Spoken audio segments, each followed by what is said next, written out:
Hey, it's Eric Newcomer. I'm here with Kyle Harrison of Contrary, former investor at Index and Coatue. Thanks for joining me. Thanks for having me. We are here to talk about one specific thing: infidelity among venture capitalists.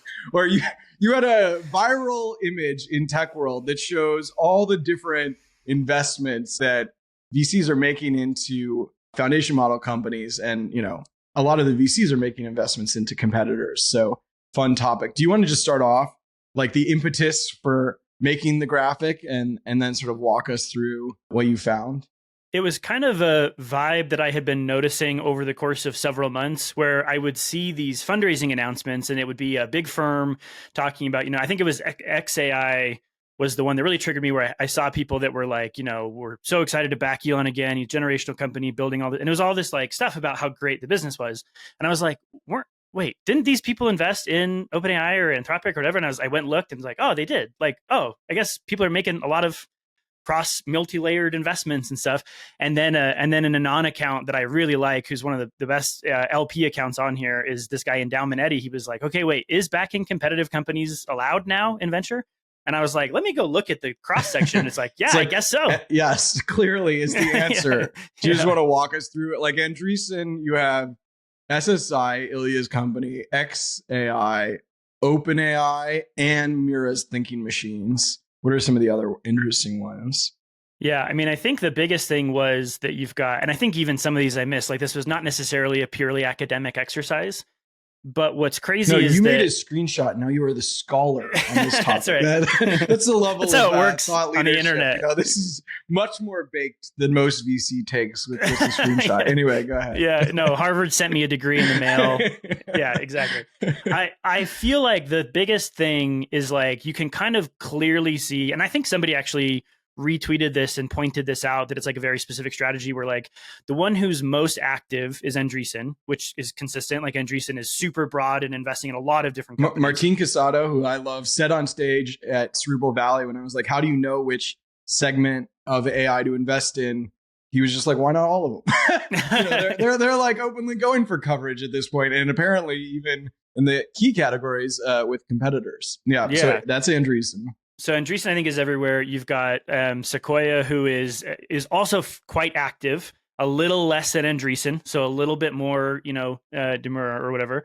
And then I think you have firms like Founders and Sequoia, Fund. just Sequoia is interesting because they obviously Affirm and Klarna. They have these famous ones where they've done both. They try, I think, to be loyal, but they would have more of a story of like, I don't know. It's getting pretty broad. There are a lot of them. I was going to try and do some spin that it's like, oh, they're an X in that sort of relationship with the Ruloff world. And then they invest in the leader, which is clearly OpenAI, in my opinion. I don't know. But yeah, with any Sequoia analysis? I think because it's also, you think about the story of like, I don't know if you remember this, but they invested in Phoenix back in the day on the payment side, and Stripe was pretty upset about it. And so Sequoia was literally like, our bad, keep the money. We won't take an equity stake. Like it's just a donation, Right. So they're definitely more thoughtful about where they're investing. I think to Sequoia's credit, one of the things that they've been very deliberate about is that they are more selective in the earlier stages.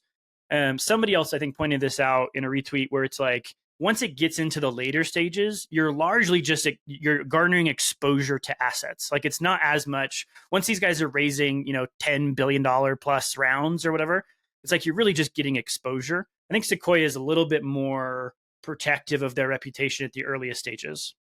Lightspeed is another one. I mean, Anthropic is going to be one of their biggest positions overall, like, because I dug into their returns, and that was like totally didn't realize that. And then they're in Mistral and XAI.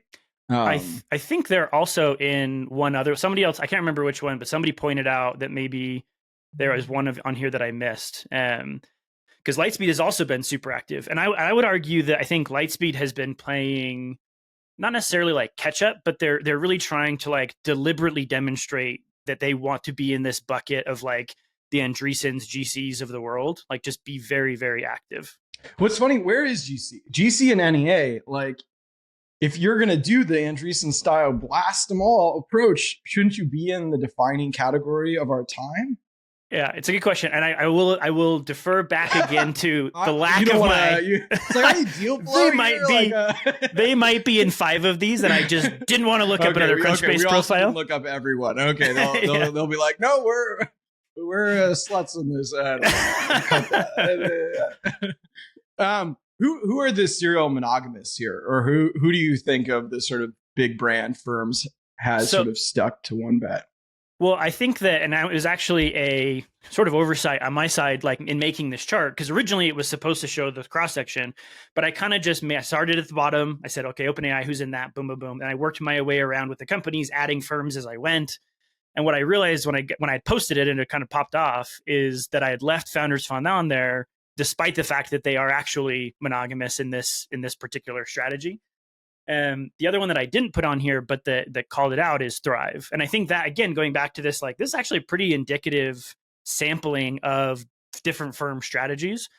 I think that Founders Fund and Thrive are famous for being really dedicated to running an incredibly concentrated portfolio and just like doubling down, tripling down into their winners. And Founders Fund, despite being like perceived as like, I don't know, perceptive and early, Airbnb was like a Series C. Some of these, they're like, what is the momentum company that's going to define the generation? How can we like back up the truck into it? And, clearly they see OpenAI here. Well, and I think that's one of the reasons why they're not afraid to admit when they did, even if they didn't get there as early as possible, right? I think that, and probably in that vein of monogamous, I think Khosla is another one where they've been all OpenAI all day for as long as possible. Them, like you need to will that company into just write like, it. Jesus, yeah. Right? Yeah, that would be insane. I think to diversify away. It's one thing, I think a consideration for a lot of these is they're getting an OpenAI at such a high price that it fits into the growth story where you're talking about, where they were like not traditional venture investors in OpenAI. They're just like, we can't miss the company of our generation. And then they're like, well, let's try and do real venture investments in other model companies if we get a shot at them. Yeah. So I think but I think to Founders Fund's credit, even if they're not there at the earliest days, they're willing to acknowledge that, like, hey, listen, this is clearly broken out as a category definer. And they'll say that too. Like I've heard Trey say this multiple times where they talk about, listen, like our perspective is that there's one company. And like, if you're going to invest in space and you didn't invest in SpaceX, you probably lost money. If you want to invest in defense and you didn't invest in Anduril, you probably are going to lose money. Like, that's their thought process. And so even if they're getting there a little late, they're going to back up the truck. And that's Peter Thiel's, like, you want to be a monopoly business. It's sort of like, you don't want to be in a company that's creating a category necessarily, because then you have all these competitors. You want to be the company in a category that chokes out all the oxygen for everybody else. That's right. I also think that there is a narrative here, and we can talk about this if you want to, that there is increasing differentiation. It's very subtle, and it's going to start overlapping again. But there is some semblance of different companies trying to prioritize different places. We can talk about that if you want to. But right. No, I think, let's talk about it, especially in light of OpenAI potentially purchasing Windsurf, formerly known as Codium. That speaks to them, demolishing everything, but also speaks to the idea that if you're an investor, it's hard to know where these companies are going to go, right? They're sort of going to lean into where they're successful. Foundation models in particular, it's like, you could become an application, you could be infrastructure. It's hard to know. So are you really, no one is saying VC shouldn't invest in Windsurf. And if Windsurf is part of OpenAI's turf, then it's sort of like, the floodgates are open. Or what would you say about that? So I think that it's actually very, very similar to what happened with the hyperscalers, where you look at like the Amazons and Googles and Microsofts of the world. The difference was that their sort of amalgamation of a bunch of different faces happened long after they had been founded, long after they'd gone public. The difference was it's not necessary, because even like think about like OpenAI launching a social app. And I had a friend of mine tweet and say, so are just like our network effects dead? Like, does nothing mean anything anymore? All the businessy stuff that we've learned is nonsense. And it's like, if you think about it, it's not that any of the fundamental principles have changed. It's that the velocity or like speed of the thing happening is just so much faster than it's ever been before. But at the end of the day, like if OpenAI does launch a social app and it does turn out to be successful, it's going to be for the same reasons why when Meta launched Threads, they also got up there pretty quick, is because they have a big, broad, established install base they can benefit from. So it's exactly the same dynamics. but they can play into different strategies. And so when I think about like each company, each sort of model company, I feel like they are trying to carve out their niche in the universe. Some are fuzzier than others, but I do think the clearest distinction is when you look at the projected revenue of specifically Anthropic versus OpenAI. I think it was like 2027 revenue estimates that somebody had leaked or put out or whatever. But it was basically like, hey, by 2027, Anthropic believed that they would have, I think, like 5x the API revenue that OpenAI was projecting for. And it wasn't Anthropic crapping on OpenAI. It was OpenAI's forecast for 2027 compared to Anthropic's forecast. And Anthropic assumes they're going to have 5 times as much API revenue than OpenAI.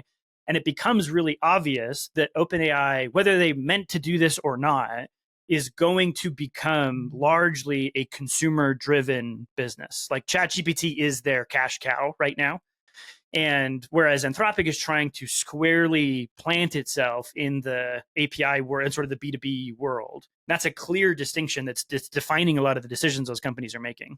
I love Anthropic, and they're very competitive, but there is the sort of infrastructure API business is like under threat from open source in a way that having a dominant consumer application is a type of moat that we're all familiar with. It feels like besides OpenAI having a lot of users, everybody else is sort of like, we need to run faster than our competition to have sort of incrementally better stuff. Obviously, over time, you build customer relationships and sales motions and sort of product differentiation.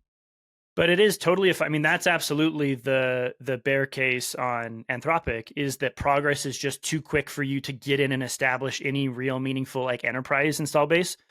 Whereas I think on the consumer side, that's different, because when you see these surveys that say something like 65, 75% of adults in the US, like not in tech, but like period, everyone has used an AI product, the vast majority of them are ChatGPT. And I think about this all the time, that like when we look back at the end of 2022, when ChatGPT came out, what's so interesting is when you talk to the people who are the sort of experts in this world at that point in time, that was not a technological breakthrough. Like that wasn't something that a lot of the companies who were operating in 2022 couldn't have done. Like they could have put a chat interface on their model, but they didn't. OpenAI put out it as like almost an experimental tool to say, hey, in this neat, you can kind of play around with it. And it exploded because it was people's first direct experience with generative text.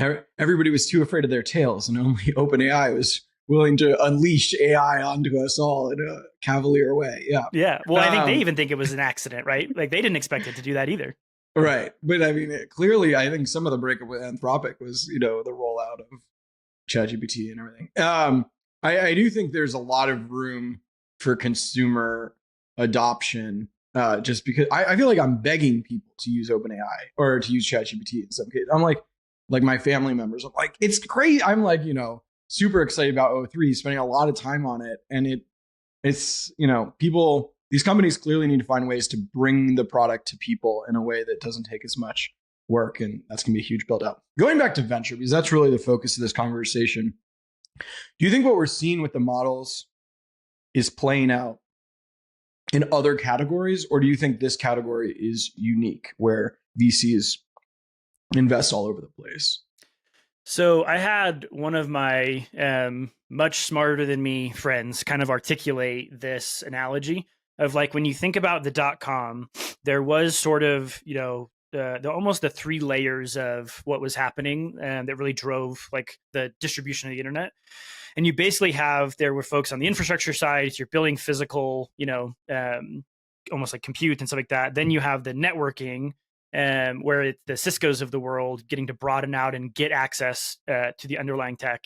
And then you had the applications, right? The pets.com and stuff like that. The difference there, when you think about like how that is similar to today, is that you look at the chips company once again are ripping, right? The sort of underlying infrastructure is still powerful, regardless of what's getting built on top of it. That's very powerful. And so I think that segment has more problems with, geopolitical stuff than it does like distribution.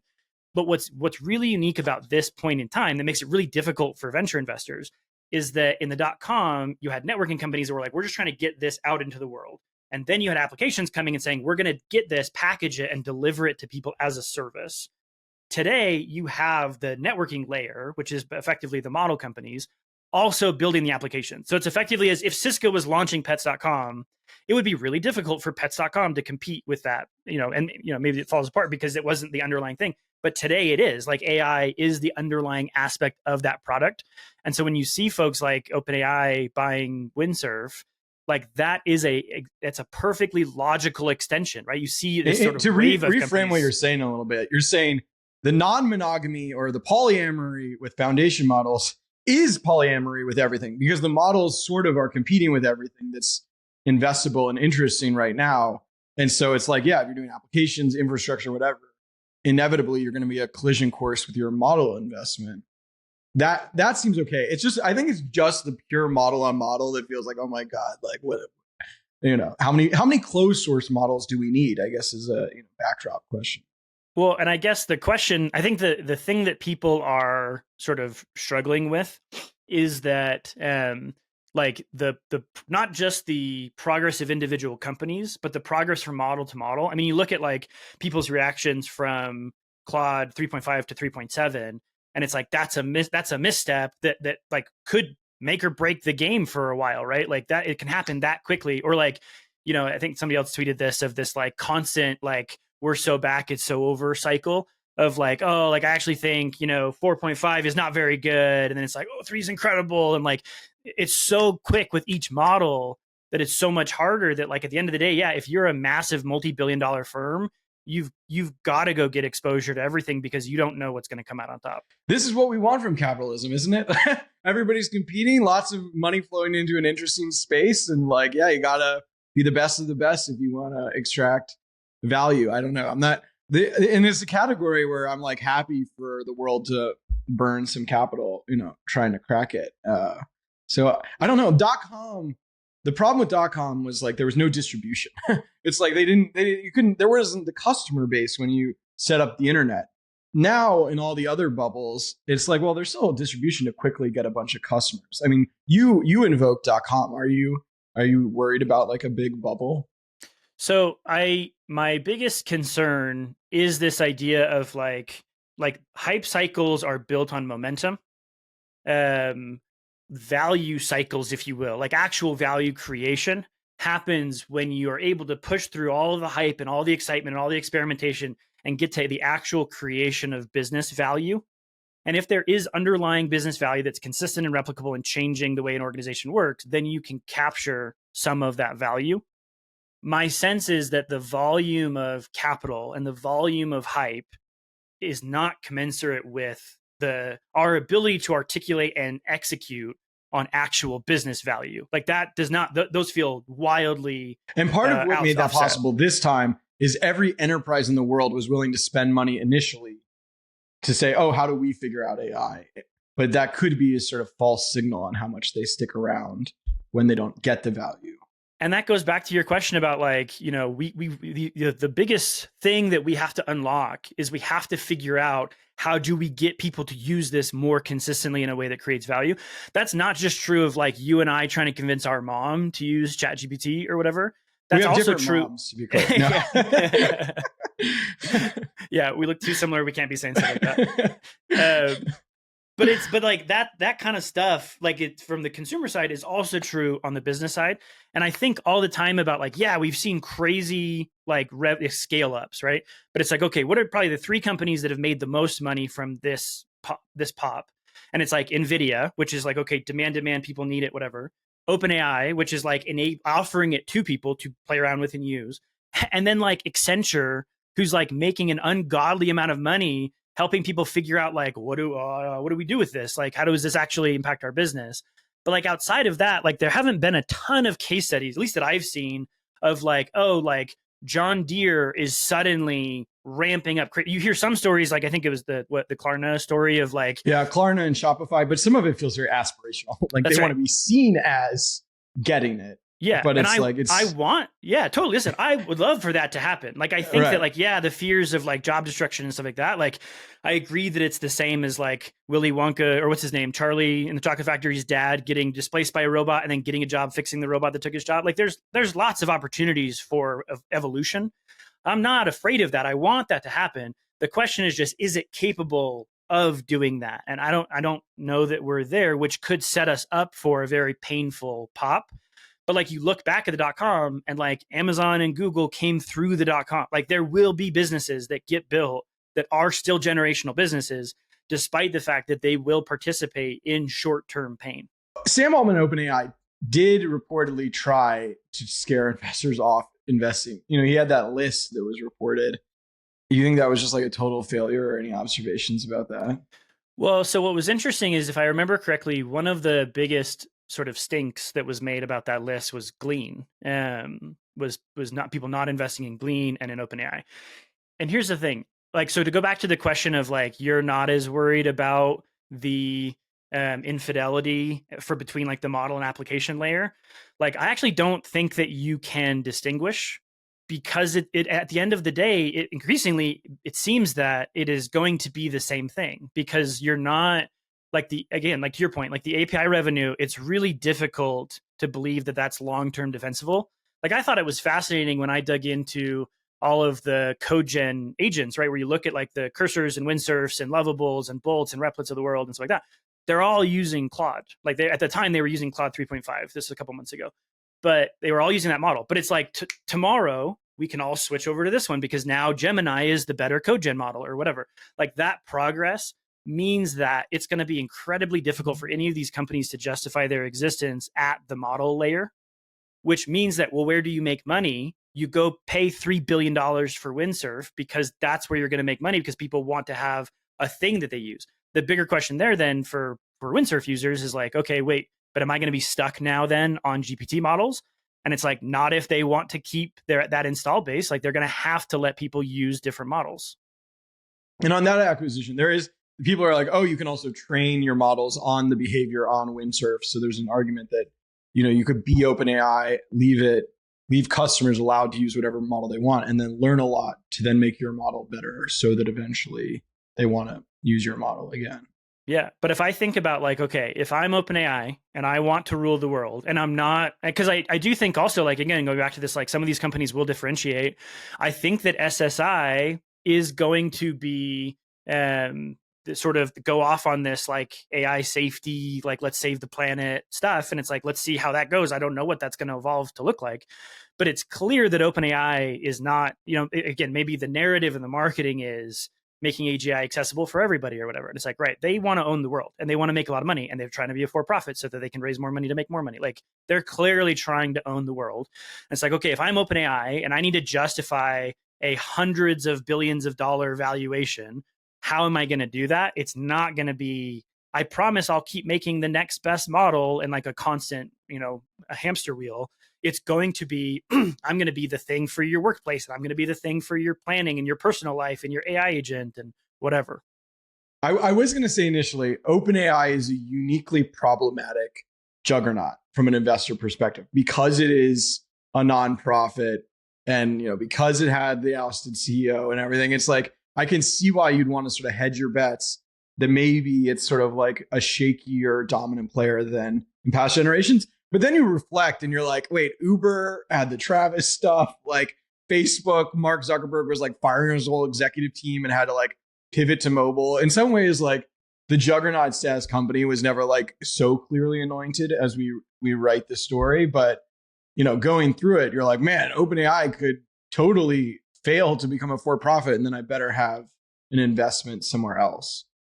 I wanted to ask, and I guess let this be sort of the last question, without talking your own book, what should a founder do based on this information? Or like, what do you think, like, if everybody's investing, if everybody like, I need to go to Coatue and thrive, or it's like, I need to just accept it? Or what advice would you give to a founder faced with this polyamory? So increasingly, and I don't know that I'd go so far as to say that polyamory is rampant in every category at every stage for every firm. Like, everybody's different. But what we're seeing here is a symptom of something that you and I have talked about a lot before, of this like sort of capital agglomerator, like rise of the, the Blackstones of our industry, right? Like, that's what's happening. This is the mega funds, for lack of a better term. Yeah. Like, this is a sub system of that. And I think that in thinking about that, because it is true that they're going to do more. There's going to be more applications that they're investing in that may be competitive and whatever, because they're just trying to deploy capital. What founders need to understand, and what I've spent 3 years writing about on my Substack, is that increasingly venture firms, at least the business model of venture firm, has increasingly become more focused on asset management. That's not the marketing. They still market themselves like they are the scrappy, John Doers of the world from the early 2000s or whatever, and the benchmarks and stuff like that. But that's the marketing. The business model of most of these firms has become asset management. And if they're going to build themselves as asset managers, you as a founder need to treat them as asset managers. They are not even if they're on your board, they are not, just because they're on your board does not mean that they're your buddy. It does not mean that they're your therapist or your sounding board. There are firms and there are investors that you can go get who will be your confidant and your friend and support and whatever. And their firms are set up more aligned with your outcomes. These larger firms are not that. And so people need to take a crash course in how public companies manage the asset managers that buy their stock, because that's the way you need to treat some of these firms, is like that. And that goes to like things like information rights and strategy and who you let into what round and what percentage of ownership and how much they control of your pro rata and your majority voting rights and stuff like that. Like, you need to manage them as the asset managers that they are and be very, very careful. It's not bad. It's a good weapon that you can use in a big fight, but you have to be really careful. Kyle Harrison, Contrary, thanks so much for joining us. Thanks for having me.